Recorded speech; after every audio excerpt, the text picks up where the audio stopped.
রমজান মাস আমরা আলহামদুলিল্লাহ সবাই গুরুত্বের সাথে কম বেশি অন্যান্য সময়ের চাইতে ইবাদত আমল একটু বেশি করে থাকি। এটা একটা রমজানের বৈশিষ্ট্য, রমজানের একটা বিশেষত্ব। রমজানের আবহাওয়া, রমজানের পরিবেশ মনে হয় যেন ইবাদত আমলের জন্য খুব অনুকূল। আল্লাহরই কুদরত। রমজানের চাঁদ উঠলেই মনে হয় যেন ভিন্ন বাতাস, ভিন্ন আবহাওয়া পৃথিবীতে শুরু হয়। ফলে একেবারে পাষাণদিল মানুষ, গাফেল মানুষ, তারাও ইবাদত আমলের দিকে ঝুঁকে, মানসিকতা বাড়ে। এই জন্য আল্লাহ তাআলা রমজানকে আলাদাভাবেই ইবাদত আমলের জন্যই সাজাইছে এবং নিজের হাতে সাজাইছে। 11 মাসের চলমান যে আমল, আল্লাহর ইবাদত সারা বছরের, সেগুলো তো আছেই, তো অতিরিক্ত স্পেশালি আরও 6টি বিশেষ আমল দ্বারা আল্লাহ তাআলা রমজানকে বিশেষভাবে সাজিয়েছে। 1 নাম্বার হলো পূর্ণ 1 মাস রোজা। 2 নাম্বার হলো পূর্ণ 1 মাস তারাবি। 3 নাম্বার হলো পূর্ণ 1 মাস ইফতার। 4 নাম্বার হলো পূর্ণ 1 মাস সাহারি, মানে ভোর রাত্রের যে খাবার খাই আমরা, সাহারি, এটাও ইবাদত। 5 নাম্বার হলো শেষ 10 দিন, মানে শেষ দশক, এতেকাফ।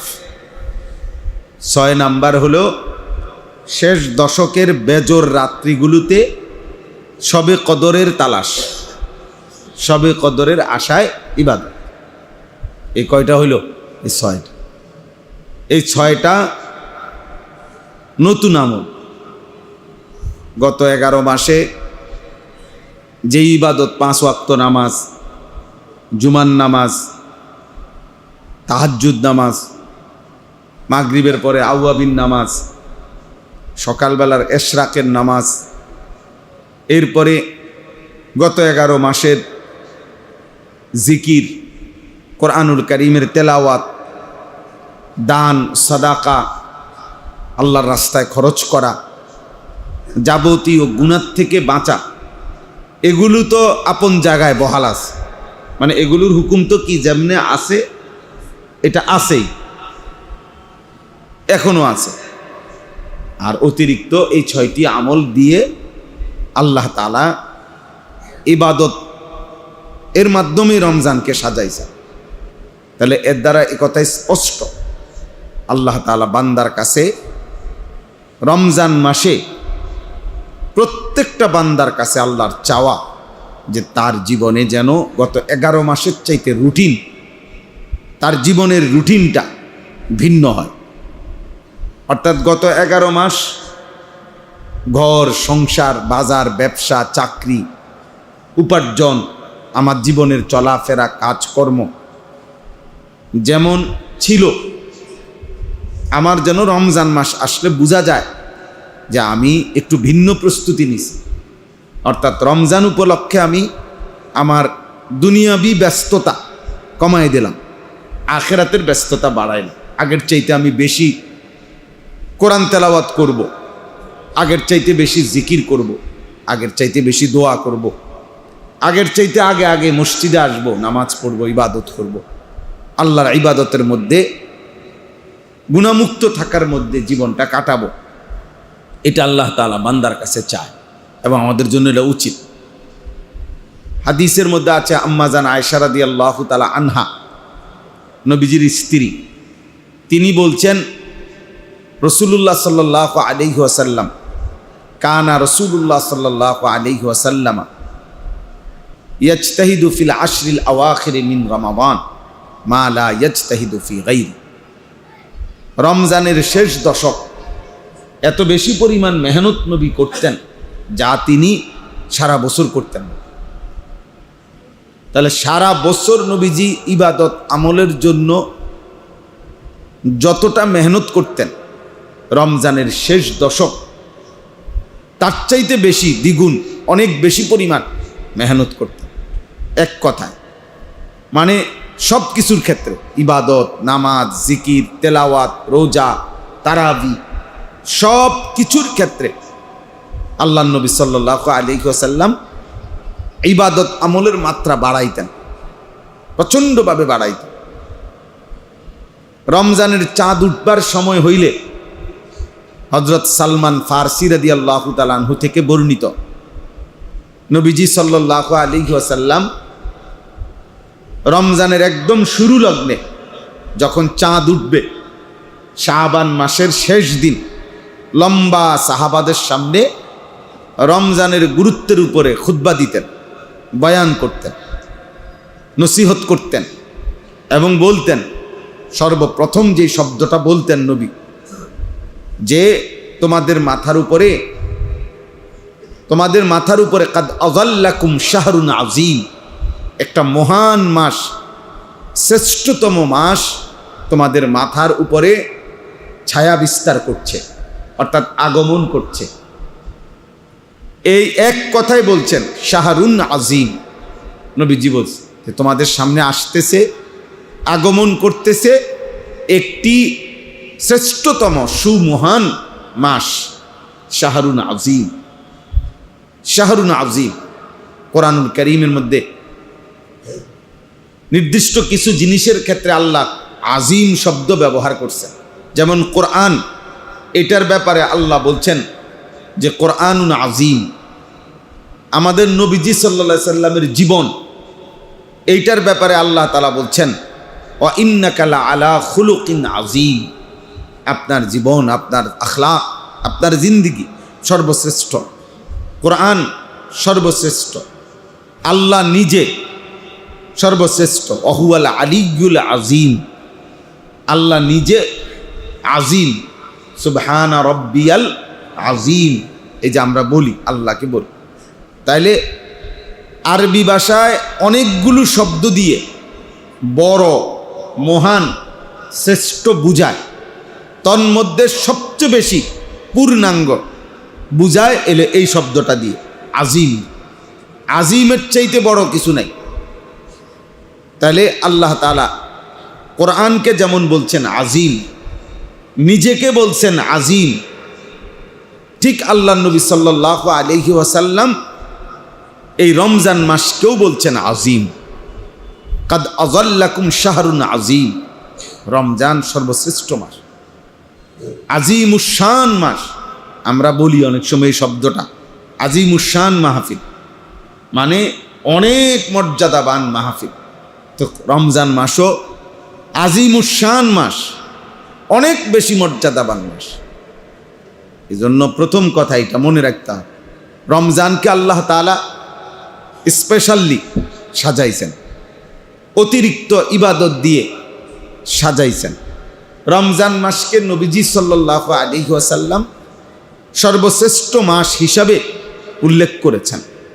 অতএব এই সব কিছুর দ্বারা মাকসাদ কি, মানে কেন রমজানকে আল্লাহ শ্রেষ্ঠ মাস বানাইলেন, কেন নবীজি রমজানকে শ্রেষ্ঠ মাস বললেন, কেন রমজান মাসে আল্লাহ তাআলা অতিরিক্ত আরও 6টি ইবাদত সারা বছরের ইবাদতের সাথে আরও দিলেন, এই সব কিছুর মাকসাদ হলো একজন ইমানদার বান্দা, একজন মুসলিম বান্দা, সে মুত্তাকি হবে, তাকওয়া অর্জন করবে, আর তাকওয়া অর্জন করিলেই তার ঠিকানা জান্নাত হবে।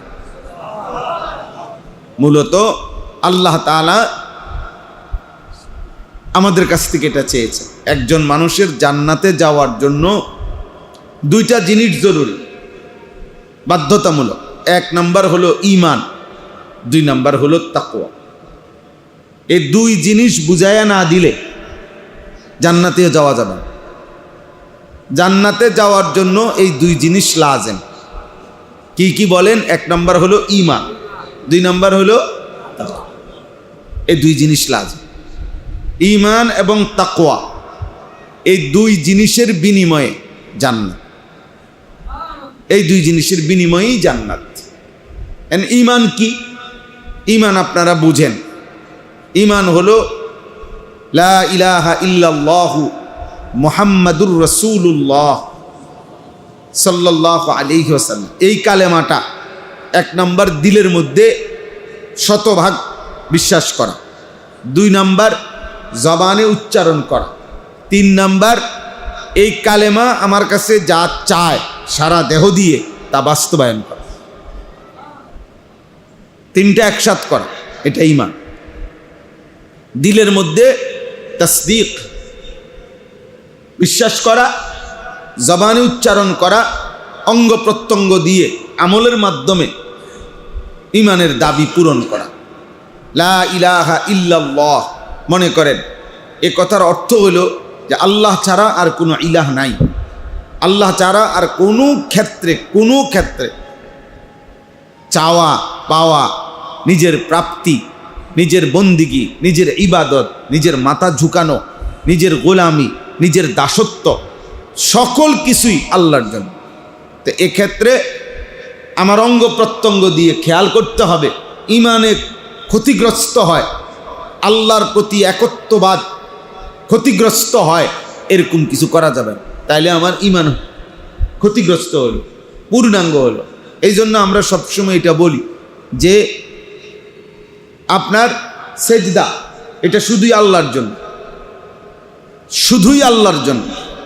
ফলে কোনো অবস্থাতে, কোনো যুক্তিতে মাথা কপাল বিশেষ করে কারো সামনে ঝুঁকানো, কোনো মাজারে, কোনো পীরের পায়ে, কোনো আপনার মাজারের দেওয়াল ওয়াল, কোনো কিছুর মধ্যে কপাল লাগানো, এটা সম্পূর্ণভাবে শিরক।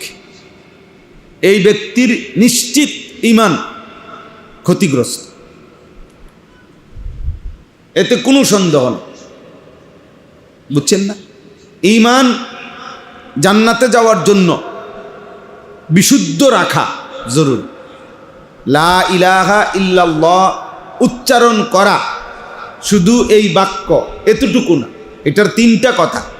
1 হলো হৃদয়ে ধারণ করা, 2 হলো জবানে উচ্চারণ করা, 3 নম্বর হলো সারা দেহের অঙ্গ প্রত্যঙ্গের দ্বারা এই কথা যা দাবি করে ওইটা বাস্তবায়ন করা।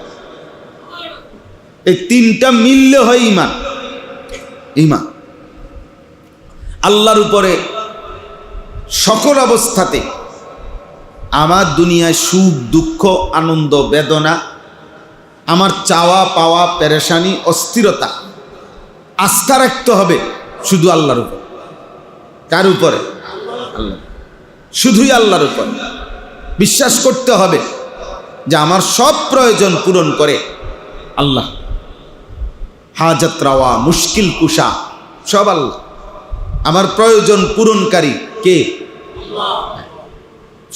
সব তিনি। এটা খুব বারবার মুজাকারা করা, বারবার খেয়াল করা যে আমি লা ইলাহা ইল্লাল্লাহ এই দাবির ব্যতিক্রম আমার দ্বারা কিছু হচ্ছে কিনা।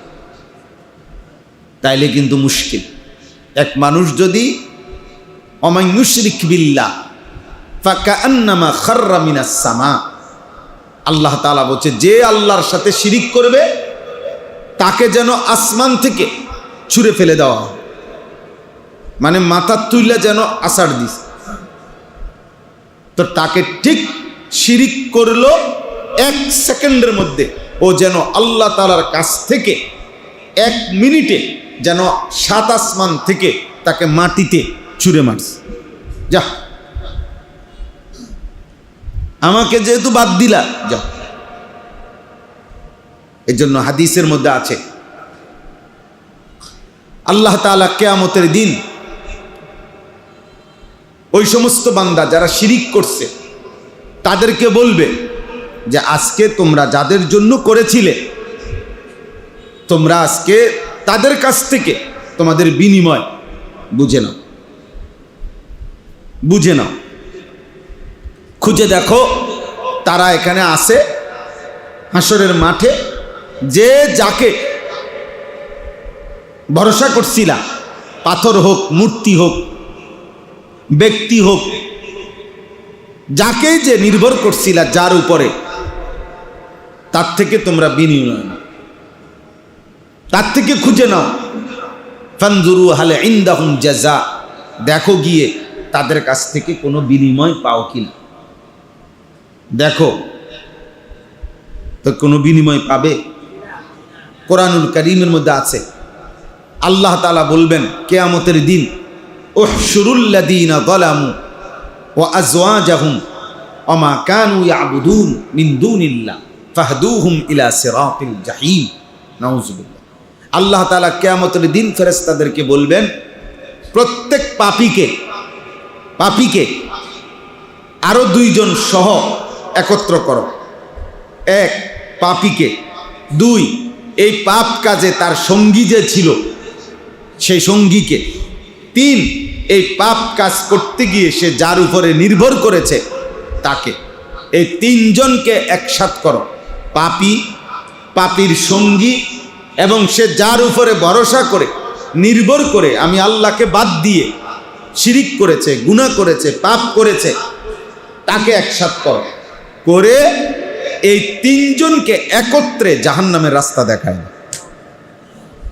ফাহদুহুম ইলা সিরাতিল জাহিম। তিনজনকেই জাহান্নামের পথ দেখায়। কঠিন বিপদ। তুই কোনো চিন্তা করিস না, আমি আছি, শুধু ফিট সোয়াইয়ালা, হ্যাঁ, যা দরকার আমি, পুলিশ মামলা এগুলো আমি দেখব। এই যে নির্ভরতা দিয়ে দিয়ে যারা সন্ত্রাসী পালে, চাঁদাবাজ পালে, ক্যাডার পালে, মাস্তান পালে, এই নাফরমানগুলোর কি হবে? এদের পাপের অন্যায় করতে গিয়ে এরা নির্ভর করছে এই ব্যক্তির উপর। কিয়ামতের দিন তাকেও একসাথ করে জাহান্নামে পাঠায় দেওয়া। নাউযুবিল্লাহ। ওয়াকিফুহুম ইন্নাহুম মাসউলুন মা লাকুম লা তানাসারুন বাল হুমুল ইয়াওমা মুস্তাসলিমুন। কিয়ামতে আল্লাহ তাআলা তাদেরকে একত্রে, ফেরেশতাদেরকে বলবে, পাপীর সঙ্গী এবং সে যার উপরে ভরসা করত তাকে একসাথ করে দাঁড় করাও। আমি আল্লাহ জিজ্ঞেস করব, আল্লাহ তাআলা জিজ্ঞেস করবেন, তুমি পাপ করলা কেন? তুমি তাকে সহযোগিতা করলা কেন? তোমার উপরে সে ভরসা করলো কেন? আরেক কোরআনুল কারীমের মধ্যে আছে, ঈসা আলাইহিস সালামকে পর্যন্ত আল্লাহ জিজ্ঞেস করবে যে তোমাকে যে তারা আল্লাহর পুত্র বলছে, খ্রিস্টানরা শিরিক করলো আমি আল্লাহর সাথে, তোমারে বলছে আল্লাহর বেটা, তুমি বলছো কিনা বলো। কোরআন শরীফ আছে। ঈসা আলাইহিস সালাম বলবে, রব্বুল আলামিন, আমার 24 ঘন্টা আমি হায়াতে যতক্ষণ ছিলাম, আমি ভেতরে কি বলছি, বাইরে কি বলছি, আমি জবানে কি বলেছি, আমার কলিজার ভিতরে কি ছিল, আপনি সব জানেন। আপনি জানেন মাওলা, আপনি সাক্ষী। আমি আপনাকে সাক্ষী রেখে বলতেছি, আমি একবারের জন্য আমার অন্তরে কিংবা জবানে আমি তাদেরকে কোনোদিনও বলি নাই এমন কথা। তারা সম্পূর্ণ আমার উপরে মিথ্যা অপবাদ দিছে। তাহলে কি বুঝাবেন? খুদ ঈসা নবীকে পর্যন্ত আল্লাহ জিজ্ঞেস করবে যে আপনি উত্তর দেন, আপনি জবাব দেন। এজন্য শিরিক থেকে বাঁচা এবং এই কথাটাও খেয়াল করা যে আমার উপরে ভর করে কেউ যেন গুনাহ না করে, আমার উপরে ভরসা করে, আমার উপরে নির্ভর করে কেউ যেন গুনাহ না করে। আমি গুনাহ করব না, আমি গুনার সঙ্গী হব না, এবং আমার উপরে নির্ভর করে কেউ গুনাহ করতে পারবে না। চেষ্টা করতে হবে, এটা খেয়াল করা চাই, নয়তো এই তিনজনই জাহান্নাম। আল্লাহ বলবেন, মা লাকুম লা তানাসারুন। এই তিনজনকে আল্লাহ বলবে যে কি হলো তোমাদের, তোমরা একজন আরেকজনকে সাহায্য করছো না কেন? দুনিয়াতে না তোমরা সাহায্য করছিলা, এখন করো। এখন আযাব থেকে একজন আরেকজনকে বাঁচাও, এখন একজন আরেকজনকে জাহান্নাম থেকে বাঁচাও, এখন একজন আরেকজনের পক্ষ হয়ে আমি আল্লাহর কথার জবাব দাও। বলো, তো বাল হুমুল ইয়াউমা মুস্তাসলিমুন, আল্লাহ বলে বরং সকলেই আমি আল্লাহর কথার সামনে, জিজ্ঞাসার সামনে মাথা নুয়ে দেয়। পাপী, পাপীর সঙ্গী, পাপ কাজে যার উপরে নির্ভর করছে, কেউই কোনো জবাব দিতে পারবে কোনো জবাব দিতে? তাহলে ঈমান জরুরি। মুহাম্মাদুর রাসূলুল্লাহ কালেমার এই দ্বিতীয় অংশ না, এই অংশের দাবি হলো আমার কাছে যে আমার মাথার চুল থেকে পায়ের নখ, আমার জিন্দিগি, আমার ঘর, আমার সংসার, আমার জীবন চলার সব কিছু রাসূলুল্লাহ সাল্লাল্লাহু আলাইহি ওয়াসাল্লামের সুন্নাত মোতাবেক, নবীজির তরিকা মোতাবেক হবে, নবীজির তরিকা মোতাবেক। বাস্তবতা হলো, আরবিতে একটা কথা বলে, মা লা ইউদরিকু কুল্লু লা ইয়াতরুকু কুল্লু, যেটা তুমি সবটা করতে পারবা না সেইটা তুমি সবটা ছেড়ে দিবা না। অর্থাৎ আমি এত কিছু হুজুর আমরা পারবনি, অতএব সমাধান কি? সমাধান হলো কিচ্ছুই না করা, এটা নিয়ে সমাধান। এই আমাদের সমস্যা হয়েছে যে হুজুর আপনারা তো অনেক কিছু বলেন, সব কি আর আমরা পারবনি, তো এই কথা বইলা উনি কিছুই করেন না। নিয়ম তো এটা, নিয়ম তো হলো তোমার দ্বারা যদি পুরাটা নাও হয় কিছু করো। এই জন্য আমি সব সময় এটা বলি, রাসূলুল্লাহ সাল্লাল্লাহু আলাইহি ওয়াসাল্লামের সুন্নাত আমাদের প্রত্যেকের জন্য লাজেম। আমরা প্রত্যেকের একটা একটা করে চেষ্টা করা উচিত যে একটা একটা সুন্নত নতুন আর কি হইতে পারে আমার জীবনে আনা, আমার জীবনে আনার চেষ্টা করা। না আমরা হলো এই হুজুররা বলে, আমরা শুধু শুনি, ওয়াজ শেষ হয়, মুনাজাত হয়, বিরিয়ানি দেয়, জিলাপি দেয়, আমরা আবার আমাদের মতো করি। এ তো অসভ্যতা, এ তো গাদ্দারি, এ তো সীমা লঙ্ঘন। আপনি পারতেন, আপনি মিসওয়াক করতে পারতেন, আপনি সব কাজ ডান দিকে করা বাম দিকে করা কোনটা কিভাবে এটা পারতেন, আপনি 10টা সূরা শিখতে পারতেন, আপনি 10টা দোয়া শিখতে পারতেন। আমাদের ভিতরে কোনো মানসিকতাই নেই, অথচ মুমিন, অথচ মুসলমান, অথচ ইমানের দাবি এটা যে অন্তরে লা ইলাহা ইল্লাল্লাহ মুহাম্মাদুর রাসূলুল্লাহ, এটা অন্তরে দৃঢ় বিশ্বাস করা, জবানে উচ্চারণ করা এবং নিজের সারা দেহের অঙ্গ প্রত্যঙ্গ দিয়ে আমলের মাধ্যমে বাস্তবায়ন করা। তো সেটা কখন হবে? বয়স্ক মানুষেরও একই হালাত, জোয়ান মানুষেরও একই হালাত। সবার কথা হলো একটা, যে নতুন করে কিছু যেটা যেমনে আসি এমনি এমনি মরে যাবে। আসলে এটা না। মুমিন মানেই হলো যে প্রতিদিন আমল বাড়ায়, আমল বাড়ায়, প্রতিদিন আপনি ফিকির করেন, অল্প অল্প করে বাড়ান, একটা একটা সুন্নাত শিখেন, একটা একটা আমল শিখেন, একটা একটা বন্দিগি বাড়ান, নেক আমল বাড়ান। আমরা হযরত আলী রাদিয়াল্লাহু তাআলা আনহু বলতেন, ইরতাহালাতিদ দুনিয়া মুদবিরা ওয়ারতাহালাতিল আখিরাতু মুকবিলা। তিনি বলতেন যে শোনো, প্রতিদিন দুনিয়া তোমার পিছনে যায়, প্রতিদিন আখিরাত তোমার সামনে আসে। প্রতি ঘন্টা যাচ্ছে তো দুনিয়া যাচ্ছে, আখিরাত সামনে আসতেছে। ফাকুনু আবনা আখিরা ওয়ালা তাকুনু আবনা আদ-দুনিয়া। অতএব হে আল্লাহর বান্দা, তুমি আখিরাতের সন্তান হও, দুনিয়ার সন্তান হইও। অর্থাৎ দুনিয়ার পরিচয়ে লোকটা একজন রাজনীতিবিদ, লোকটা একজন ব্যবসায়ী, লোকটা একজন চাকরিজীবী, লোকটা একজন ক্ষমতাধর, লোকটা একজন দোকানদার, লোকটা একজন ইঞ্জিনিয়ার, লোকটা একজন ডাক্তার, লোকটা একজন চিকিৎসক, ইত্যাদি ইত্যাদি, যাই বলেন এগুলো দুনিয়ার পরিচয়। তিনি বলেন না, তুমি আখিরাতের পরিচয় হও, মানে লোকে যেন বোঝে বা তোমার ভিতরে যেন এটা হয় যে লোকটা নামাজি, লোকটা চরিত্রবান, লোকটা দীনদার, লোকটা ইনসাফগার, লোকটা হালাল হারাম মাইনা চলে, লোকটা পাক নাফাক মাইনা চলে, লোকটার ভিতরে জিকির আছে, এই লোকটার ভিতরে আল্লাহর কোরআন তেলাওয়াতের জজবা আছে, এই লোকের ভিতরে আখিরাতের ফিকির আছে, কবরের ভয় আছে, জাহান্নামের ভয় আছে। এই যে আপনার কথাবার্তা, চলাফেরা, আচরণ, লেনদেন দ্বারা যেন এটা বোঝা যায়। আমার একজন আপনজন আছে, বড় ব্যবসায়ী, বাজারে নাম করা ব্যবসা।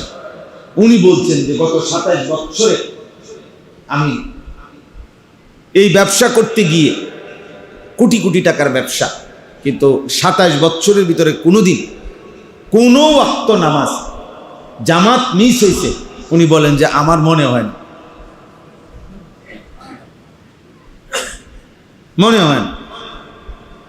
কোনোদিনও মিস হয় না। এই রোগ শোক অসুখ ব্যারাম কোনো কিছুতে মিস হয়, আল্লাহ করাইছে, বেঁচে আছেন এখন। তাইলে আমি প্রথম বললাম আখিরাতের জন্য, জান্নাতের জন্য, জাহান্নাম থেকে বাঁচার জন্য ঈমান জরুরি। প্রথম কি জরুরি বলেন? ঈমান জরুরি।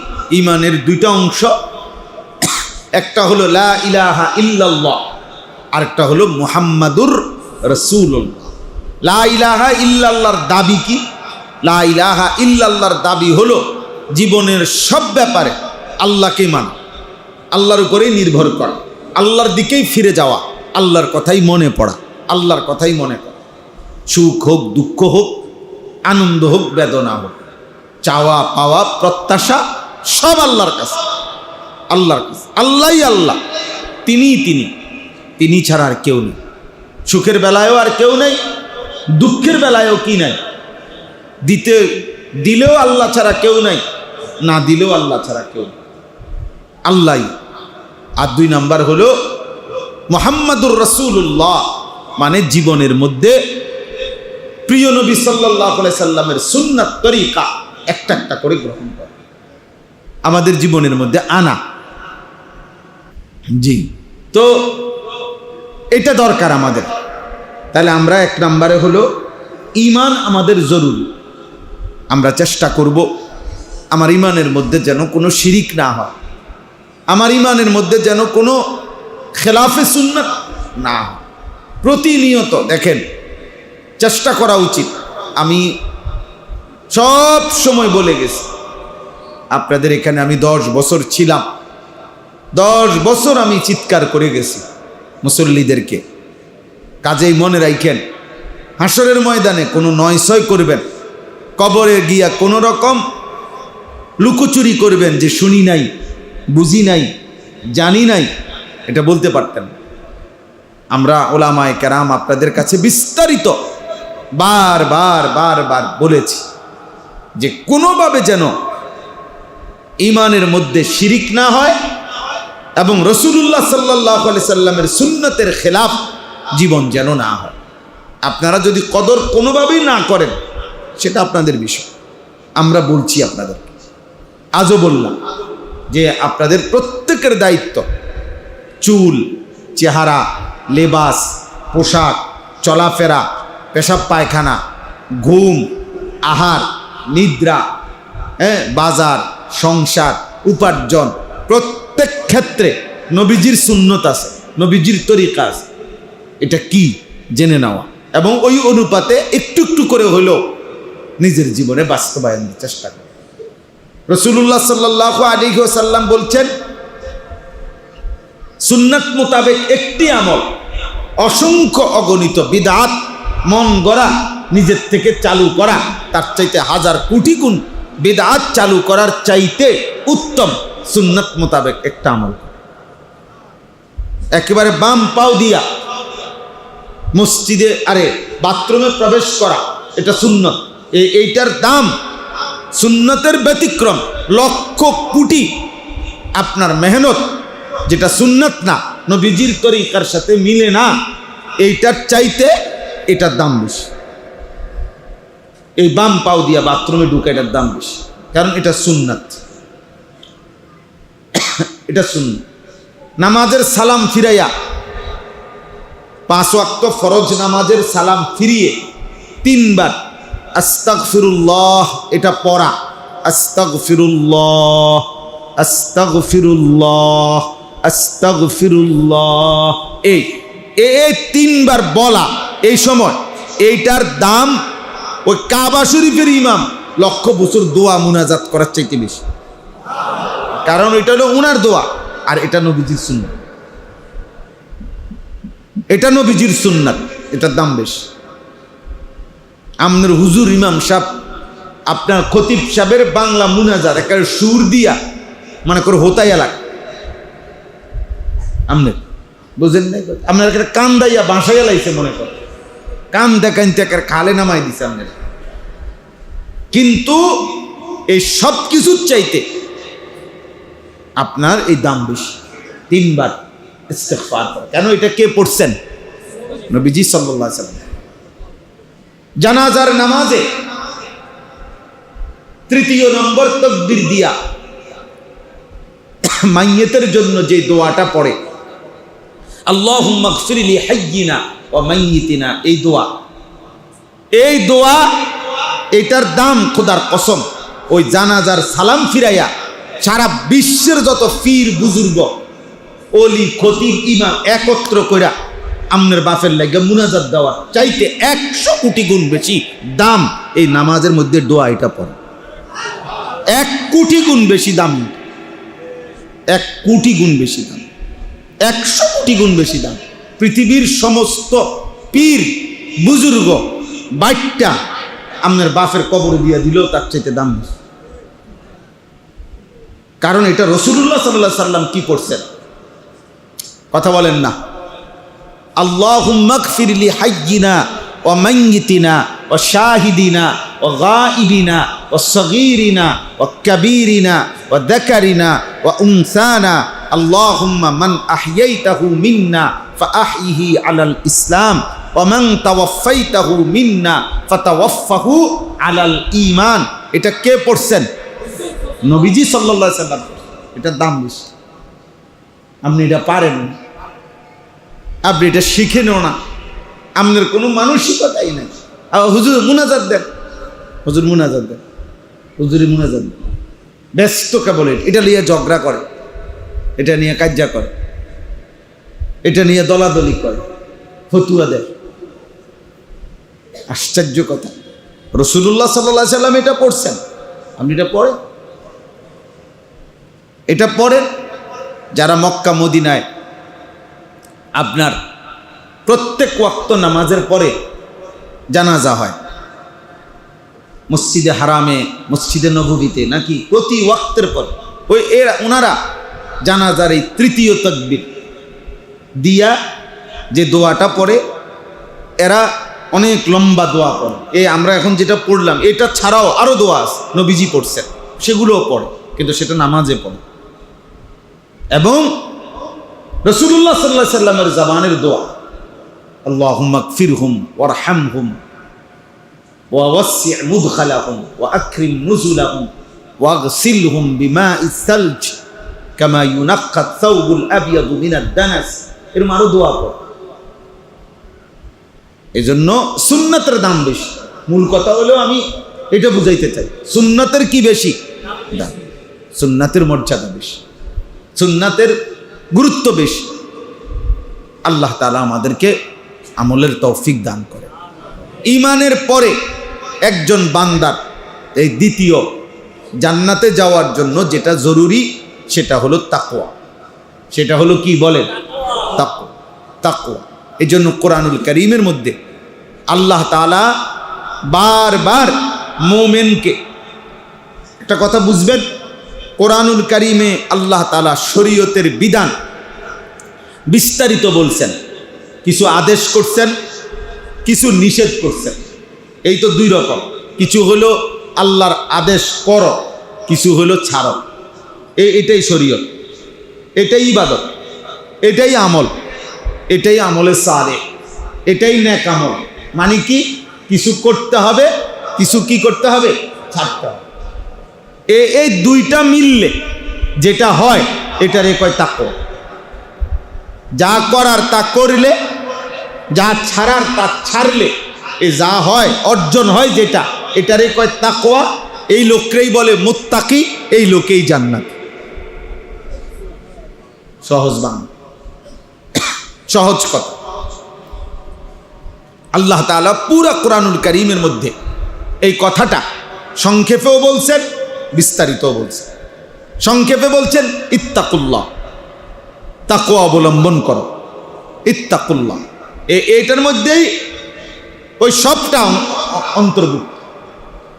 তাকওয়া অবলম্বন করো, অথবা আপনি যদি বলেন আল্লাহকে ভয় করো, এই আল্লাহকে ভয় করো এই কথার মধ্যে দুই অংশ।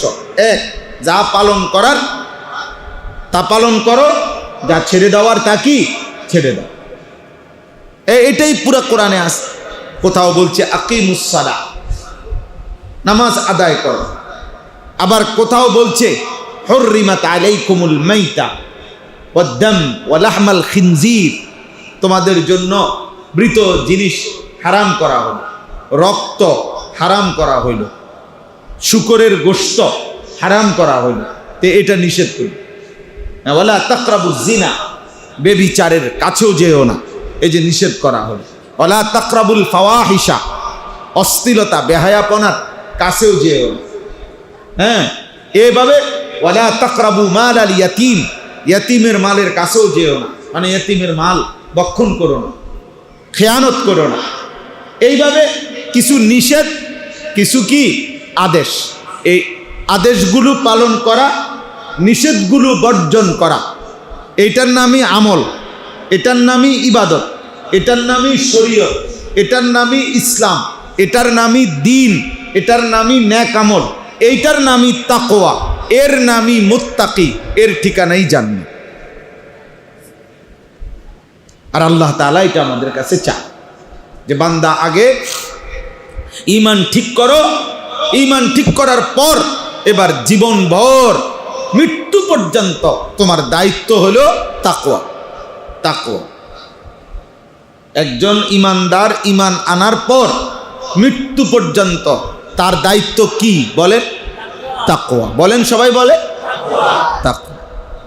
তাকওয়া, ইয়া আইয়ুহাল্লাযীনা আমানুত্তাকুল্লাহ হাক্কা তুকাতিহ, ইয়া আইয়ুহাল্লাযীনা আমানুত্তাকুল্লাহ ওয়া কুলু কাওলান সাদীদা, ইয়া আইয়ুহাল্লাযীনা আমানুত্তাকুল্লাহ ওয়াল তানজুর নাফসুম মা কদ্দামাত লিগাদ ওয়াত্তাকুল্লাহ। বারবার বারবার তিন শ্রেণী মানুষের মধ্যে, এক হলো নবী রাসূল, এক হলো ঈমানদার, এক হলো কাফের বেঈমান, মানে সব মানুষ। তা আল্লাহ কোরআনুল কারীমে নবীকে আলাদা বলছে, আপনি তাকওয়া অবলম্বন করেন। আল্লাহ কোরআনুল কারীমে ঈমানদারদেরকে আলাদা বলছেন, তাকওয়া অবলম্বন করো। আল্লাহ কোরআনুল কারীমে বাকি সমস্ত মানুষকে আলাদা বলছেন, তাকওয়া অবলম্বন। তাকওয়া মানে আল্লাহর আদেশ পালন করা, আল্লাহর নিষেধ বর্জন করা। এটা নবীর উপরেও হুকুম, ঈমানদারের উপরেও হুকুম, সকল মানুষের উপরেও হুকুম।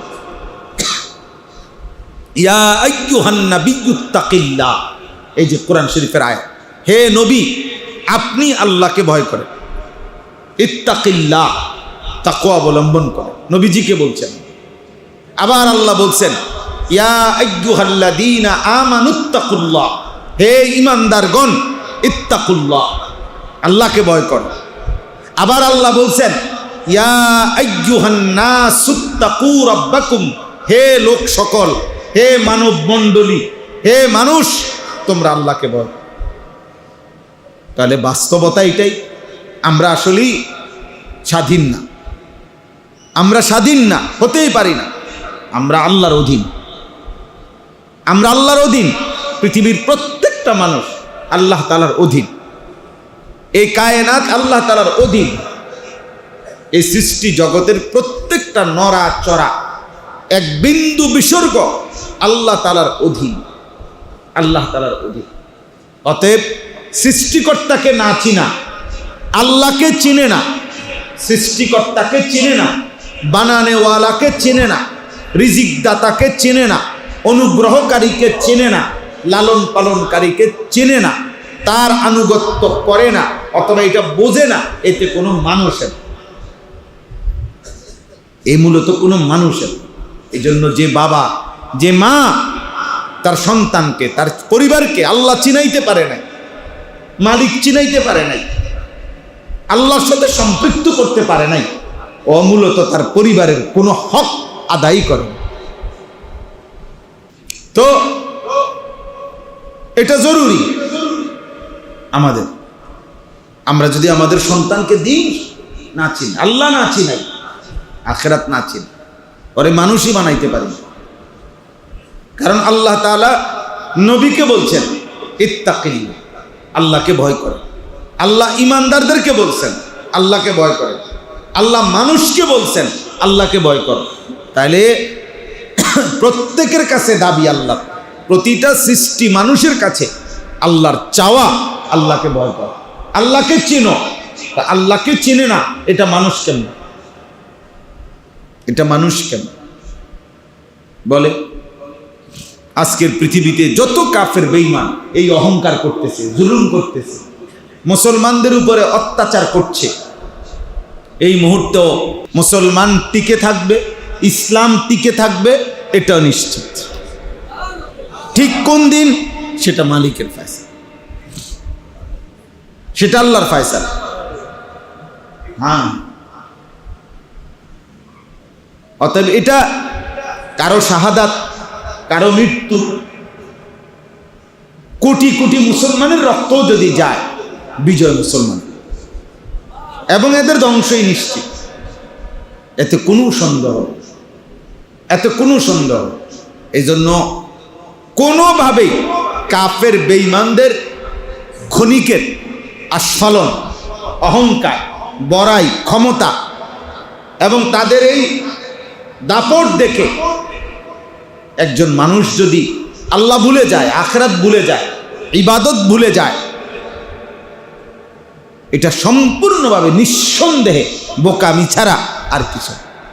কোরআন শরীফে আছে আপনার কারুন, মুসা আলাইহিস সালামের জামানার পৃথিবীতে আল্লাহ তাআলার সবচেয়ে বেশি সম্পদ যাকে দিছিলেন, তে কোরআনে ডাইরেক্ট আয়াত আছে, কারুন তার লোক নিয়া, জনবল নিয়ে এবং তার শান শওকত নিয়া যখন রাস্তায় বাইর হইত, তো তার স্বর্ণ, রৌপ্য, হীরা, মণি, মুক্তা, জহরত, রেশমি পোশাক এবং তার এই বিশাল বহর দেইখা দুই পাশে মানুষ তাকাইয়া অসংখ্য লোক আফসুস করত, মনে মনে কামনা করত যে হায় আল্লাহ যদি তার মতো সম্পদ আমাদেরকে দিত। কিন্তু ঠিক যেদিন রাত্রিবেলা গভীর রাতে আল্লাহ তাআলা কারুনকে তার সমস্ত বাড়ি ঘর, স্বর্ণ রৌপ্যের ভান্ডার সহ জীবন্ত মাটির নিচে দাফন করে দিছে, তো পরের দিন যখন দেখছে কারুন তার সব কিছু নিয়ে নিশ্চিহ্ন হয়ে গেছে, তো কোরআন শরীফে স্পষ্ট আছে, তখন ওই মানুষগুলো সেদিন আল্লাহ তাআলার শুকর আদায় করে বলছে, আল্লাহ আপনার কোটি প্রশংসা যে আপনি আমগরে তার মতো বানান নাই, তার মতো কি করেন নাই, বানান নাই। তো গত রাত্রে তার মতো পরিণতি তো আমাদেরও কি ওয়ালাউলা আন ইয়াকুনা আন-নাসু উম্মাতান ওয়াহিদা লাজআলনা লিমান ইয়াকফুরু বির-রাহমান সুকুফাম মিন ফিদ্দা। আল্লাহ তাআলা বলেন, আমার ইমানদার বান্দা যাদেরকে আমি বলছি আখিরাত দেব, যাদেরকে আমি বলছি জান্নাত দেব, আমার ইচ্ছা তো ছিল দুনিয়া তাদেরকে কিছুই দেব না, সবটাই আখিরাতে দেব। কিন্তু দুনিয়া যদি কিচ্ছু না দেই, তাহলে আমার ইমানদার বান্দা আবার একটু বেশি রাগ হয়ে যাবে, মনে কষ্ট পাইব, আমি আল্লাহর উপরে হয়তো ভরসা আস্থা কমে যাবে। এই ভাবনা যদি আমি আল্লাহ না ভাবতাম, তাহলে ইমানদারের চোখের সামনে পৃথিবীর সমস্ত কাফের বেঈমানের ঘরগুলো, সিঁড়িগুলা, ছাদগুলা স্বর্ণ রৌপ্য দিয়ে আমি বাধাই করে দিতাম। কোরআন শরীফের আয়াত। ইমানদারকে কিছুই দিতাম না। দুনিয়া দুনিয়া। আল্লাহ বলেন আমি চাইছিলাম এমন যে প্রয়োজনে তাদের ঘর, তাদের ছাদ, তাদের সিঁড়ি ও মাআরিজ, সিঁড়িগুলো পর্যন্ত আমি আল্লাহ স্বর্ণ রৌপ্য দিয়ে বাঁধাই করে দিতাম। আমি এটা চেয়েছিলাম যে ইমানদারকে কিছুই দেব না, দুনিয়া টোটালি দেব, শুধু কোন রকম জীবনটা বাঁচবে, জীবনটা বাঁচবে। এই জন্য ভাই এটা মনে রাখা চাই, তাকওয়া আমাদের জন্য জরুরি। একজন আমরা এখানে যারা বসছি তারা মুসলমান, কিশোর যুবক ছেলে, তোমরাও মুসলমান, আল্লাহ তোমরাও মুসলমান। দিন শেষে এটাই সত্য, এটাই বাস্তবতা, কাফের বেঈমান কাউকেই ছাড়বে না। প্রতিনিয়ত আমরা এটা বলি। এই যে ইসরায়েল, আমেরিকা এই মুহূর্তে এই অগণিত মিসাইল বোমা ফেলতেছে, এরা আলাদা আলাদা এমন না যে শুধু যারা হুজুর, যারা দাড়ি টুপিওয়ালা, যারা পাঞ্জাবিওয়ালা, যারা নামাজ পড়ে মুসলমানদের মধ্যে তাদেরকে মারতেছে। বিষয়টা এমন না, বরং মুসলিম পরিচয় যার পাসপোর্টে আছে, যার আইডি কার্ডে মুসলমানের পরিচয় আছে, যার রক্তে হোক জবানে হোক ইসলাম যে বলে, সেই এই বেঈমানদের কাছে সেই দুশমন। এবার দাড়ি আছে না নাই, পাঞ্জাবি না শার্ট, নামাজ পড়ে না না পড়ে, খাড়াইয়া মতে না বৈশা মতে, হালাল খায় না হারাম খায়, ওদের কাছে এটার দরকার নেই। তুই মুসলমান কিনা সেটা বল। তো মুসলমান হইলেই গুলির মুখে পড়তাম, বোমার মুখে পড়তাম, বোমার মুখে পড়তাম। এটাই সহজ হিসাব।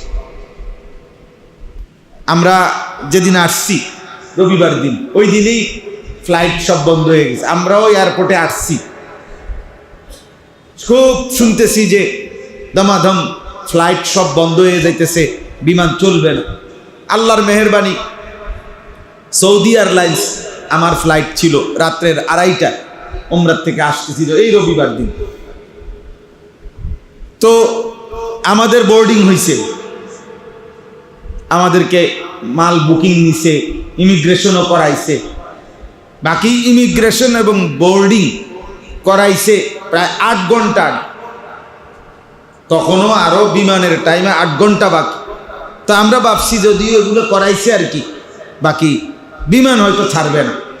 এইভাবে অপেক্ষায় থাকতে থাকতে সর্বশেষ চূড়ান্ত যখন বুঝছি যে না বিমান ছাড়বে, আমগোটা সৌদি এয়ারলাইন্স বন্ধ করে নাই, তো আমাদের শায়েখ আল্লামা মুফতি মুশতাকুন নবী কাসিমি, আমার হজরত হুজুর, একসাথে আমরা ছিলাম একই কাফেলায়। আলহামদুলিল্লাহ প্রায় 101 জন একসাথে আমরা উমরার সফর করছি, একসাথে গেছি আসছি। তো হুজুরের সবাইরে বলছে ওযু করে নেন, তওবা ইস্তিগফার পয়রা আল্লাহর কাছে মাফ চাইয়া শহীদ হবেন যদি এই নিয়ত করে উঠেন বিমানে। যদি গন্তব্যে পৌঁছে তো পৌঁছলেন, আর না পৌঁছলেন না, এই কথার। তাইলে বুঝাইতে চাইলাম আমরা বেঈমান দুশমন কাউকে ছাড়বে। আজ আমাদের জন্য আমাদের আল্লাহই ভরসা, আমাদের জন্য আমাদের আখেরাতেই পাওয়া। দুনিয়া যে কদ্দুর পাই এর দূরই অতিরিক্ত, এটা তেমন কিছুই না। এজন্য তাকওয়া একজন মুমিন হিসাবে আমাদের জন্য জরুরি, আমাদের জন্য জরুরি। আর রমজানের এই পুরা আয়োজন তাকওয়ার আয়োজন। রমজানের এই পুরা আয়োজনটা কিসের আয়োজন বলেন? তাকওয়ার আয়োজন। আমাকে আপনাকে মুত্তাকি বানানোর আয়োজন।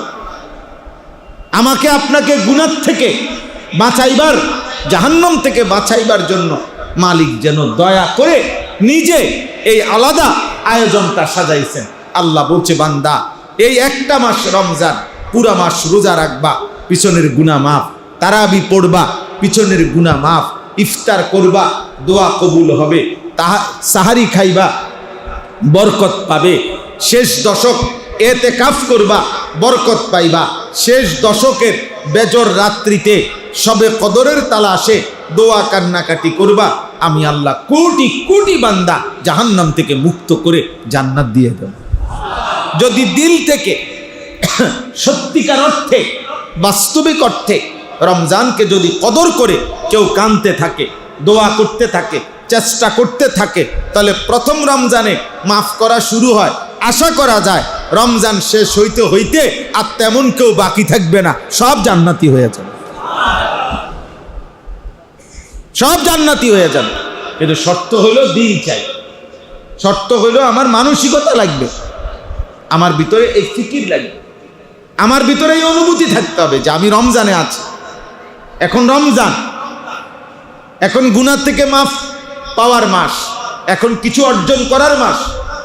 আমাদের কই সেই মানুষের, আমাদের মানসিকতা কই?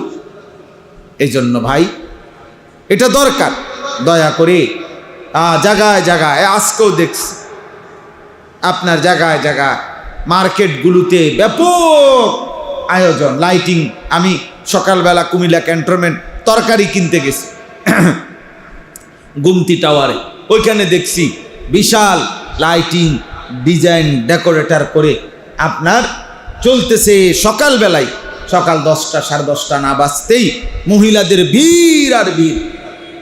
হায় মুসলমান, আল্লাহর বান্দা বান্দিরা, রমজানকে এতটুকু বিবেক বছরের পর বছর, এত আলেম, এত উলামা, এত ইমাম, এত খতিব এতভাবে বলা পরেও দুর্ভাগ্য মুসলমান এত বদনসিব যে না পুরুষগুলো মহিলাগুলো সবার মানসিকতা একটাই যে রমজান মানে বেডি, মহিলা, মেয়ে, স্ত্রী, কন্যা সব বাজারে ছেড়ে দাও।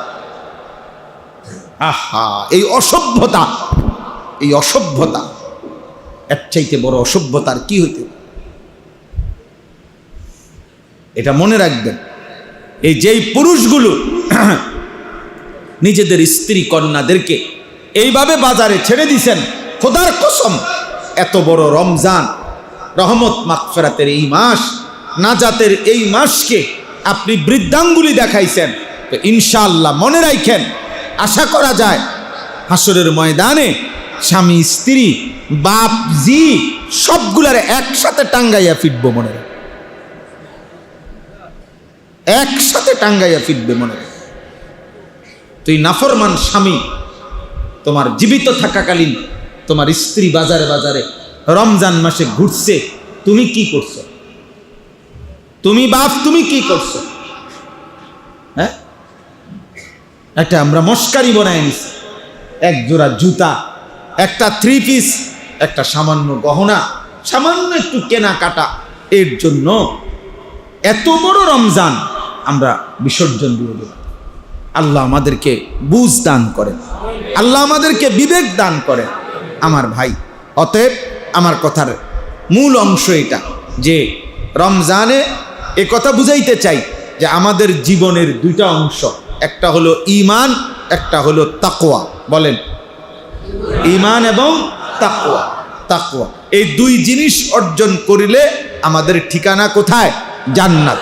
আর এই তাকওয়া অর্জনের সর্বশ্রেষ্ঠ মাস, সুযোগ, মৌসুম, সিজন রমজান।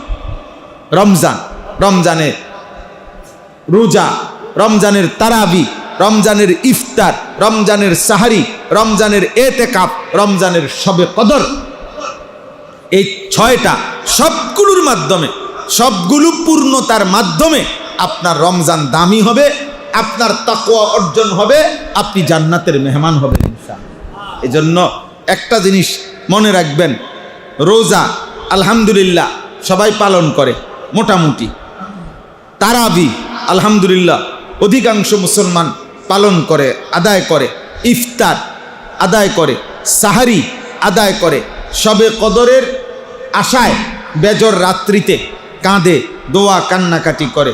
কিন্তু দুর্ভাগ্য হলো রমজানের পূর্ণতার জন্য কোরআন শরীফে সূরা বাকারার 183 নম্বর আয়াত থেকে 187 নম্বর আয়াত পর্যন্ত মোট 5টা আয়াতে আল্লাহ রমজানের উপরে বিস্তারিত আলোচনা করেছেন, করে আল্লাহ শেষ কথা বলছেন যে আমি এই কথাগুলো বিস্তারিত বলে তোমাদেরকে শুনাইলাম যেন সকলেই মুত্তাকি হইতে পারে।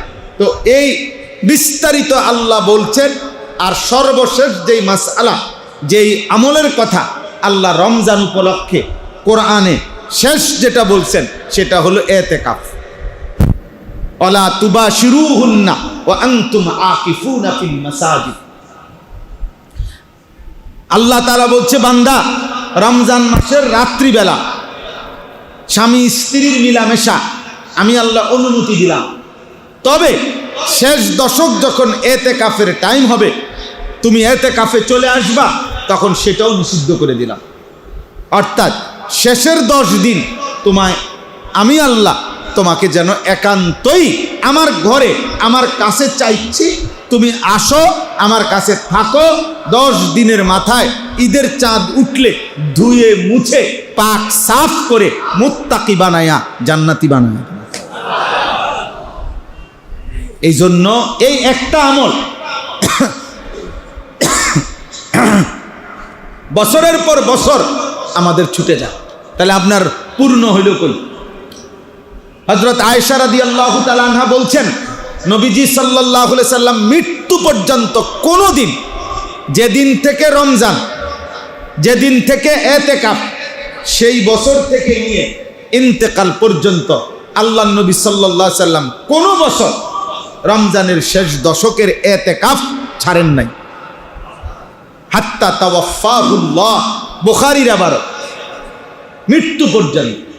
সুম্মা ইতাকাফা আজওয়াজাহু বাদাহু, অতঃপর নবীজির স্ত্রীগণ, নবীজির 9 জন বিবি জীবিত ছিলেন, এর 9 জনই ওনারাও মৃত্যু পর্যন্ত ইতিকাফ করে গেছে।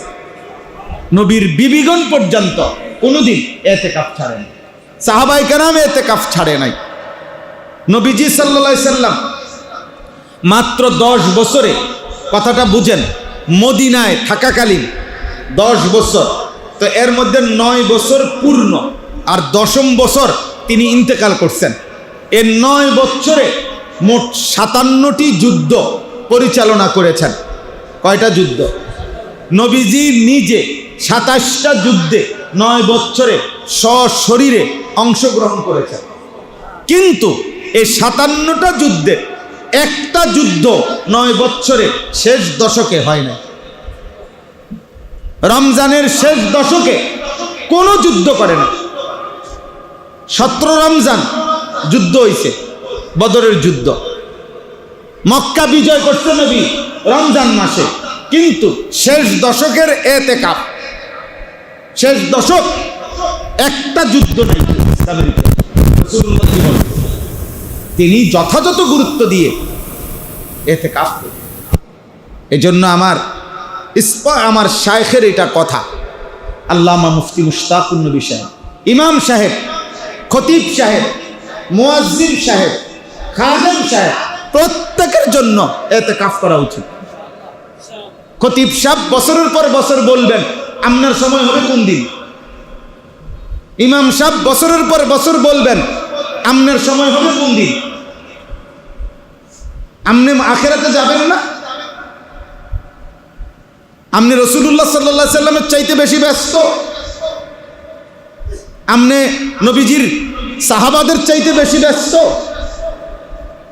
আমারে যেদিন হযরত 2013 সালে এই কথা বলছে আমার হুজুর আল্লামা মুফতি মুশতাকুন নবী সাহেব, সেই থেকে আলহামদুলিল্লাহ গত বছর পর্যন্ত আল্লাহর দয়ায় আর কোনোদিন ইতিকাফ বাদ যায় না। এটা হিম্মতের ব্যাপার। ইনশাআল্লাহ পাক্কা নিয়ত করে যে খতিব সাহেব বসবেন ইতিকাফ, ইমাম সাহেব বসবেন ইতিকাফ, খাদেম সাহেব বসবেন ইতিকাফ। আমি বহু মানুষ, আমার অনেক সময় অনেক ইমাম সাহেব যদি ফোনে বলে হুজুর একজন লোক ইতিকাফের জন্য পাচ্ছি না, তাহলে আমি বললাম ওই মসজিদে ইমাম সাহেব নাই। ইমাম সাহেব যে করতে আছে কাহিনী, আপনি কি আপনি গোড়ার গাছ কাটেন? হ্যাঁ, আপনি একটা ব্যস্ত হয়ে গেছে। রাসূলুল্লাহ সাল্লাল্লাহু আলাইহি সাল্লাম কোনোদিন ছাড়ে নাই, আপনি কোনোদিনও করেন নাই। হ্যাঁ বলে এটা হুজুর সুন্নতে মুআক্কাদা কিফায়া, সকলের পক্ষ থেকে কিছু মানুষ করলে হয়ে যায়। তো ধরেন সকলের পক্ষ থেকে একজন মানুষ করলে হয়ে যায়, আমিও ধরে নিলাম সেই একজন আমি হব না কেন? কথা বলেন না, একজন করলে হয়ে যায়, ঠিক আছে, সেই একজন প্রত্যেক বছর অন্য মানুষ হইতো কা, আপনি হবেন কোন দিন, আমি হব কোন দিন, কাজে আমি হব, আমি ইতিকাফ করব। আমাদের প্রত্যেকের কাছে আমার অনুরোধ, আপনারা প্রত্যেকে নিয়ত করেন যে ইতিকাফ করা দরকার, ইতিকাফ করা উচিত।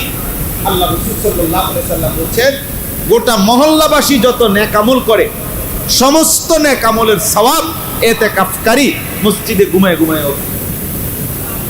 শবে কদর শেষ 10 রাত্রে, বেজর রাত্রিতে শবে কদর আল্লাহ যখন দেয়, জেন দিয়েই দো, রাতে 2টা বাজে হোক আর সন্ধ্যায় দো, আল্লাহ শবে কদরের মর্যাদা ফজিলত যেই রাত্রে যেই সময়ে দেখ না কেন, যখনই দেন আল্লাহর কাছে যখনই দেয়, তো এটা নিশ্চিত ইতিকাফ যে ব্যক্তি করে মসজিদে ওরে না দিয়া কোনো সিস্টেমে 21 তারিখ হোক, 23 তারিখ হোক, 25 তারিখ হোক, 27 তারিখ হোক, 29 তারিখ হোক, সন্ধ্যা রাত্রে হোক, মাঝরাইতে হোক, শেষ রাইতে হোক, আল্লাহ শবে কদরের মর্যাদা মনে করেন এখন দিতেছে, তো এই সময় যে টাইমে হোক ইতিকাফকারী তো মসজিদে।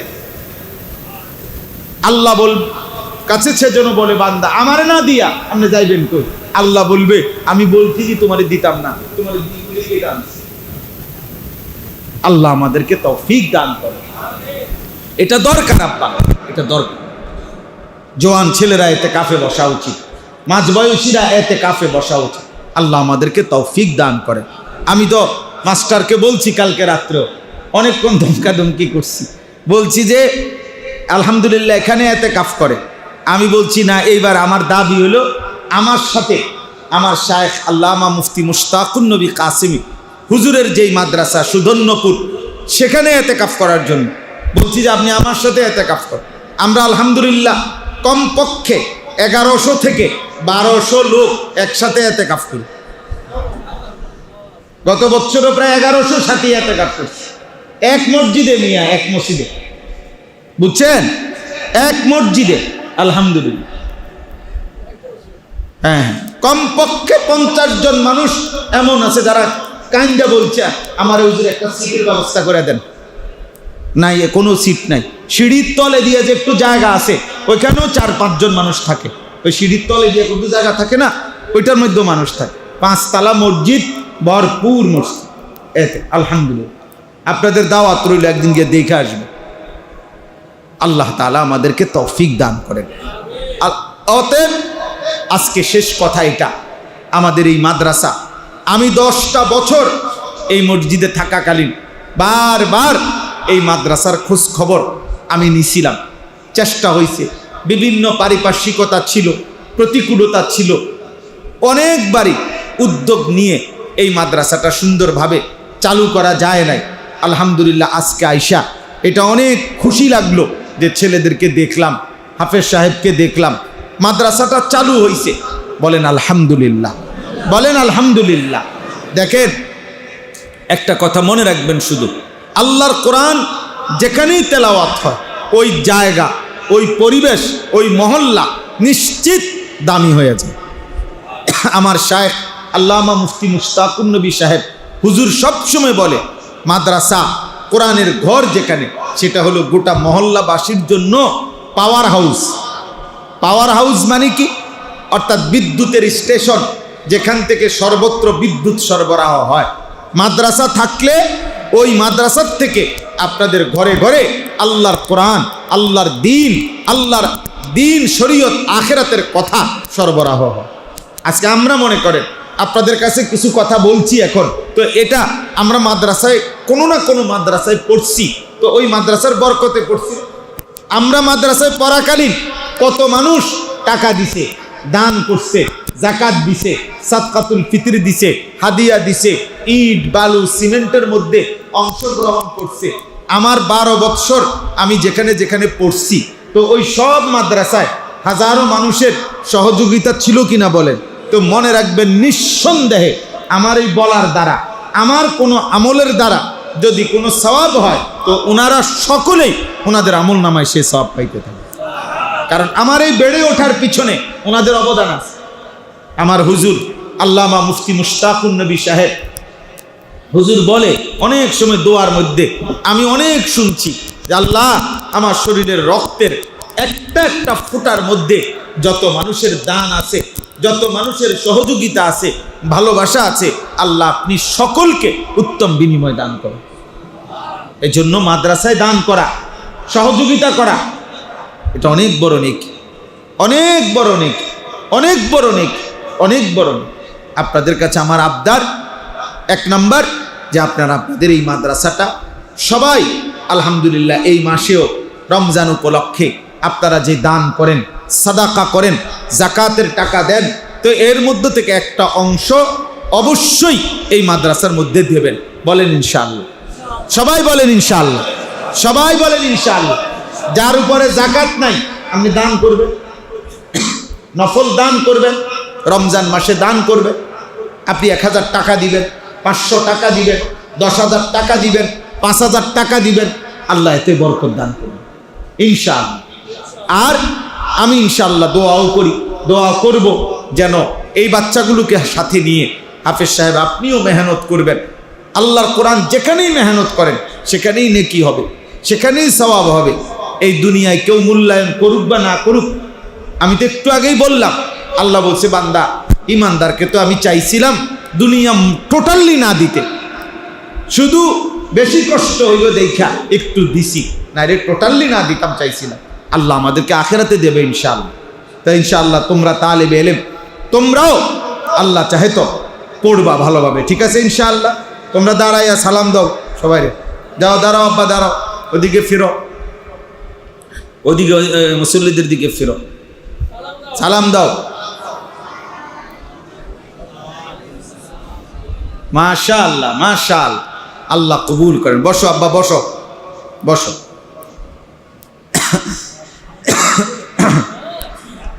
এগুলো আপনারা নিজেরা কষ্ট করে উঠাবেন। আল্লাহ চাহে তো আপনারা প্রত্যেকেই আপনাদের পক্ষ থেকে ভালোবাসা মহব্বতের সাথে আপনারা আপনাদের জাকাতের টাকা, নফল টাকা আপনারা দান করবেন। বলেন ইনশাআল্লাহ। দেখেন আমার শেষ আরেকটা কথা আছে, 1 মিনিট, সেটা হলো আমি ব্যক্তিগতভাবে আমার কুমিল্লা ক্যান্টনমেন্ট যেই মাদ্রাসা, আজকে 10 বছর আমার মাদ্রাসার বয়স। এই 10 বছরে মাদ্রাসায় প্রায় 500 জন ছাত্র এখন পড়ালেখা করে, 34 জন শিক্ষক কর্মচারী স্টাফ আছে মাদ্রাসায়। তো আমার অনেক দিনের স্বপ্ন, আলহামদুলিল্লাহ আপনাদের ভালোবাসায় দোয়ায় সারা দেশে যে কম বেশি আমি ওয়াজ মাহফিল করি, এই মাহফিল করতে করতে আমার একটা স্বপ্ন ছিল বেশি, যে সারা বাংলাদেশের কিশোর যুবক নওজোয়ান ছেলে যারা স্কুল কলেজ ইউনিভার্সিটি পড়ুয়া, তাদের জন্য আলাদা কিছু করা, আলাদা কিছু মেহনত করা, এটা আমার অনেক দিনের ইচ্ছা। এই জন্য আমি সবচেয়ে বেশি ওয়াজ মাহফিলে যুবক ছেলেদেরকে বেশি বলি, ফেরাইবার কথা বলি, আল্লাহর দিকে ফিরতে বলি, নামাজের কথা, আখেরাতের কথা, চরিত্র সুন্দর করার কথা আমি তাদেরকে এটা খুব বলি। তো আপনাদের কাছে আমার একটা আশা, এটা বলা জানানো, যে আমি আলহামদুলিল্লাহ আমার ওই মাদ্রাসার পাশে, আমি এতদিন ভাড়া বাড়িতে ছিল, আমরা নতুন করে আজকে 1 বছর যাবত প্রায় একটা কাগজ হ্যান্ডবিল আপনাদের হাতে দিলাম, এখানে দিচ্ছি আমি, এটা শুধু রাখবেন, পড়বেন, এই আশায় যদি জাকাতের না নফল দান থেকে যদি কারো মন চায়, আমাদের ওই জায়গাটার মোট দাম 2,62 লাখ টাকা, অনেক বড় জায়গা, 118 শতক জায়গা। তো এক নামাজের মুসল্লা জারিয়ার সওয়াব পাইবেন। এই জন্য যার ভাল লাগে আপনারা 4,200 টাকা এক নামাজের মুসল্লা পরিমাণ জমিতে মাটিতে অংশগ্রহণ করবেন। আল্লাহ আপনাদেরকে তৌফিক দান করেন। আমাদের এই ফরদাবাদ, আচ্ছা এটার এমনি নাম কি, এই মাদ্রাসার নাম এমনি? আচ্ছা আচ্ছা, আমাদের এই আলিয়া জমখা হাফিজিয়া মাদ্রাসা ও এতিমখানা, এখানে সারা বছর আপনারা দান করবেন এবং এই রমজান উপলক্ষে অবশ্যই আপনাদের যাকাত, আপনাদের সাদকায়ে ফিতির, সাদকায়ে ফিতির কত? 110 টাকা সর্বনিম্ন, সর্বোচ্চ 2805 টাকা, 2805 টাকা। আমি নিয়ত করছি আমার 7 জন, আমি এই টাকা হিসেবে সাদকা দিব ইনশাআল্লাহ। 2805 টাকা হারে আমি দেব ইনশাআল্লাহ। হ্যাঁ, আপনাদের এনেও দিব, যান সর্বোচ্চ সর্বোচ্চ মানে একজনের ফেতরা ইচ্ছা করিলে 2805 টাকাও দিতে পারে, আর সর্বনিম্ন হইল কত? 110 টাকা। যেমনি সুবিধা হয় দিবেন। আল্লাহ তাআলা আপনাদেরকে তৌফিক দান করেন, কবুল করেন। আমার এই মাদ্রাসার মধ্যে আপনারা আমার মুসল্লি, আপনারা আমার মহব্বতের মানুষ। 4200 টাকা খুব বেশি টাকা না, দেখা গেছে হয়তো একদিন ভুলে যাবেন, কিন্তু সদকায়ে জারিয়ার সওয়াব পাইবেন। আপনার আমলনামার মধ্যে সওয়াব পাইতে থাকবে ইনশাআল্লাহ। মাশাআল্লাহ, আল্লাহ আপনি কবুল করেন, আল্লাহ তৌফিক দান। আর কোনো কথা মশা? ইনশাআল্লাহ। আলহামদুলিল্লাহি রাব্বিল আলামিন। আল্লাহুম্মা আনতাস সালাম ওয়া মিনকাস সালাম, তাবারাকতা ইয়া দাল জালালি ওয়াল ইকরাম। ইয়া রাব্বি লাকাল হামদু কামা ইয়ানবাগি লিজালালি ওয়াজহিক ওয়া আযীমি সুলতানিক। ওয়া সাল্লি আলা মুহাম্মাদিন কামা হুয়া আহলুক ওয়া ফাআল বিনা খায়রান কামা আনতা শানুক। ইয়া আরহামার রাহিমিন, ইয়া আরহামার রাহিমিন, ইয়া আরহামার রাহিমিন। রব্বানা যালামনা আনফুসানা ওয়া ইল্লাম তাগফির লানা ওয়া তারহামনা লানাকুনান্না মিনাল খাসিরিন। রব্বানা আতিনা ফিদ দুনিয়া হাসানা ওয়া ফিল আখিরাতি হাসানা ওয়া কিনা আযাবান নার। রব্বানা ওয়া আতিনা মা ওয়া'আদতানা আলা রুসুলিক ওয়া লা তুখজিনা ইয়াওমাল কিয়ামাহ ইন্নাকা লা তুখলিফুল মিআদ। রব্বানা ইসরিফ আন্না আযাবা জাহান্নাম ইন্না আযাবাহা কানা গারামা ইন্নাহা সাআত মুস্তাকাররান ওয়া মুকামা। রব্বিরহামহুমা কামা রব্বায়ানি সগীরা। রব্বিরহামহুমা কামা রব্বায়ানি সগীরা। ربنا هب لنا من أزواجنا وذرياتنا قرة أعين واجعلنا للمتقين إماما.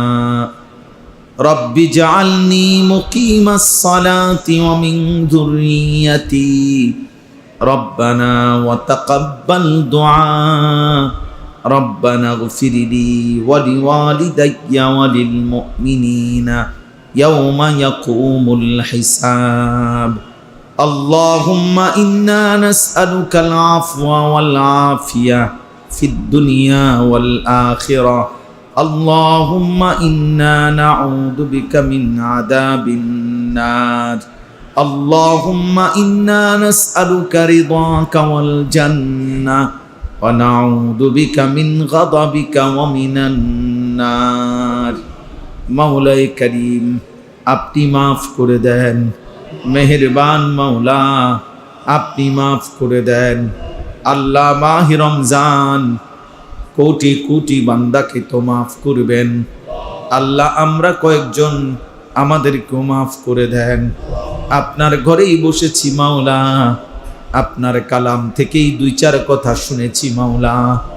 আল্লাহ জাহান্নামের ভয় করছি মাওলা, জান্নাতের আশা করছি মাওলা।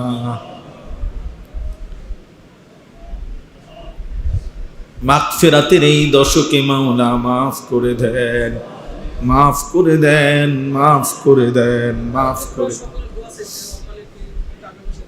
মাফ করে দেন, মাফ করে দেন। আযাব দিলে আপনার কোনো লাভ নাই, মাফ করে দিলে আপনার কোনো ক্ষতি নাই।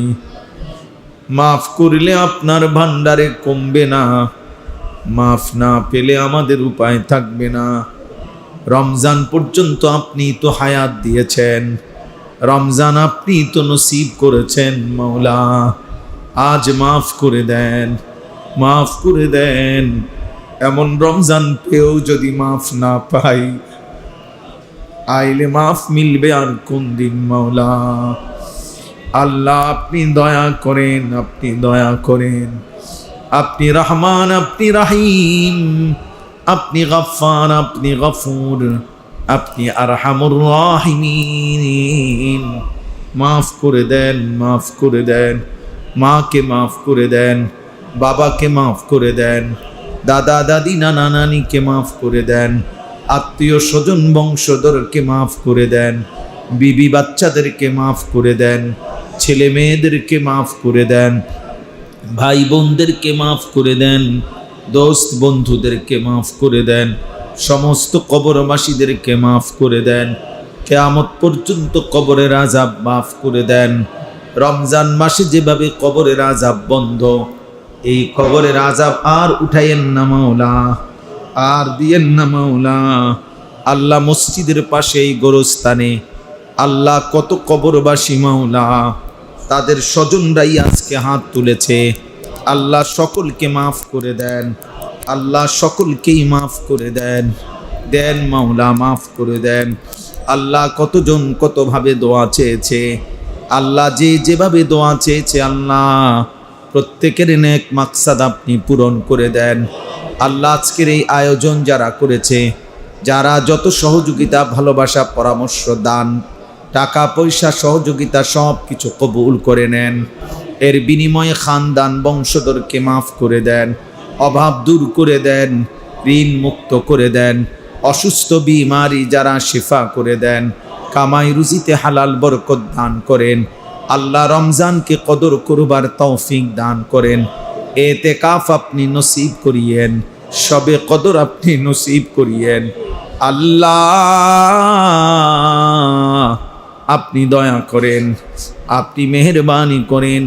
কিশোর যুবক ছেলেগুলোকে নামাজি বানিয়ে দেন, বাবা চাচাদেরকে গুনাহ থেকে বাঁচবার তৌফিক দেন, সেজদাওয়ালা কপাল বানিয়ে দেন, কাঁদনেওয়ালা চোখ বানিয়ে দেন, জিকিরওয়ালা জবান বানিয়ে দেন, মোহব্বতওয়ালা দিল বানিয়ে দেন, সুন্নতওয়ালা জীবন বানিয়ে দেন। আল্লাহ আমার একটা একটা মুসল্লিকে আল্লাহ মাফ করে দেন। আল্লাহ কত মুসল্লি আমার চোখের সামনে ভাসতেছে, যারা আজকে কবরে চলে গেছে মাওলা। আল্লাহ আমিও তো কতজনের জানাজা পড়াইছিলাম মাওলা। আল্লাহ আপনি সমস্ত কবরবাসীদেরকে মাফ করে দেন, আমাদের আব্বা আমাদেরকে মাফ করে দেন। আল্লাহ অসুস্থ বিমারি যারা সকলকে শিফা করে দেন। আয় আল্লাহ আমার আব্দুল হাকিম ভাই অসুস্থ, আল্লাহ শিফা করে দেন। আল্লাহ মধু মেম্বার সাহেবকে, আল্লাহ হাজি সাহেবকে শিফা করে দেন। আল্লাহ তার সন্তানদেরকে শিফা করে দেন। আল্লাহ আপনি আমাদের সবাইকে মাফ করে দেন। আল্লাহ কম বেশি সকলেই অসুস্থ হয়ে মাওলা, আল্লাহ যার যত রোগ ব্যাধি আপনি মুক্ত করে দেন। আল্লাহ এই মসজিদ প্রথম দিন থেকে এই পর্যন্ত জায়গা জমি টাকা পয়সা যে যখন যত খেদমত করেছে করছে সব আপনি কবুল করে নেন। সকলকে আপনি মাফ করে দেন, যারা কবরবাসী তাদেরকেও মাফ করে দেন। আল্লাহ আমাদের সকলের উপরে রহম করম করেন। আল্লাহ আমাদের রোজা, ইফতার, সাহারি, তারাবি সব আপনি কবুল করে নেন। রব্বির হামহুমা কামা রব্বায়ানি সগীরা, রব্বির হামহুমা কামা রব্বায়ানি সগীরা। আস্তাগফিরুল্লাহাল্লাযী লা ইলাহা ইল্লা হুয়াল হাইয়ুল কাইয়্যুম ওয়া আতুবু ইলাইহি আল্লাহুম্মা সাল্লি আলা সাইয়্যিদিনা মুহাম্মাদিন নাবিয়্যিল উম্মি ওয়া আলিহি ওয়া সাল্লিম তাসলিমা। আল্লাহ অনেক প্রবাসী দোয়া চেয়েছে, আল্লাহ সমস্ত প্রবাসীদেরকে মাফ করে দেন, মা বোনদেরকে আল্লাহ মাফ করে দেন, আবেদা সালেহা হিসাবে কবুল করেন, ছোট্ট মাসুম বাচ্চাদেরকে আল্লাহ আপনি কবুল করেন। আল্লাহ এই মাদ্রাসাখানা আপনি কবুল করে নেন মাওলা। আল্লাহ আর যেন বন্ধ না হয় মাওলা, আর যেন বন্ধ না হয়, আর যেন বন্ধ না হয়, আর যেন বন্ধ না হয়। আল্লাহ কোরআনের এই ঘর আপনি চালু রাখেন মাওলা। আল্লাহ আরো ছাত্র মিলায়া দেন, আরো উস্তাদ মিলায়া দেন, মহল্লাবাসীর দিল মাদ্রাসার সাথে ঝুঁকায়া দেন, মহল্লাবাসীকে দান সাদাকা করার তৌফিক দান করেন, মাদ্রাসা কায়েম করে দেন, দায়েম করে দেন। আল্লাহ আমরাও যেই মাদ্রাসা গড়ার স্বপ্ন দেখছি, আল্লাহ আমাদের সেই মাদ্রাসা আপনি কবুল করে নেন। মাদ্রাসার জায়গার জমির টাকা পয়সার হুসনে ইন্তেজাম আপনি করে দেন। আপনি চাইলে সব হবে রে মাওলা, আপনি না চাইলে কিছুই হবে না রে মাওলা। আল্লাহ যার যত নেক মাকসাদ আছে পূরণ করে দেন, অভাব দূর করে দেন, সংসারে মিল মহব্বত শান্তি রহম করম করেন। সুবহানা রাব্বিকা রাব্বিল ইজ্জাতি আম্মা ইয়াসিফুন ওয়া সালামুন আলাল মুরসালিন ওয়ালহামদুলিল্লাহি রাব্বিল আলামিন।